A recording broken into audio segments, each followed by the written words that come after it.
تفسیر القرآن آج کا سبق سورۃ النمل آیت نمبر 12 سے 14 تک۔ اعوذ باللہ من الشیطان الرجیم، بسم اللہ الرحمن الرحیم۔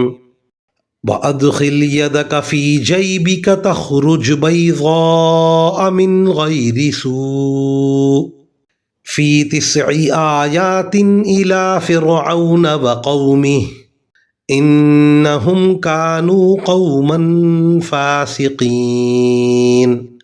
فَلَمَّا جَاءَتْهُمْ آيَاتُنَا مُبْصِرَةً قَالُوا هَذَا سِحْرٌ مُبِينٌ وَجَحَدُوا بِهَا وَاسْتَيْقَنَتْهَا أَنفُسُهُمْ ظُلْمًا وَعُلُوًّا فانظر کیف کان عاقبۃ المفسدین۔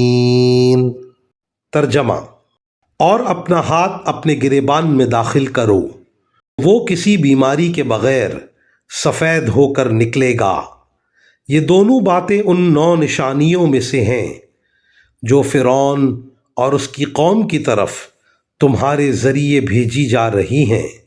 حقیقت یہ ہے کہ وہ نافرمان لوگ ہیں۔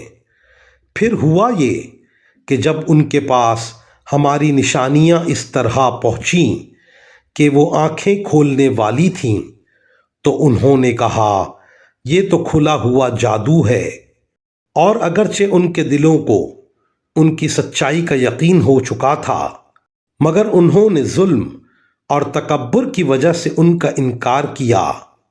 اب دیکھ لو کہ ان فساد مچانے والوں کا انجام کیسا ہوا۔ وآخر دعوانا ان الحمد للہ رب العالمین۔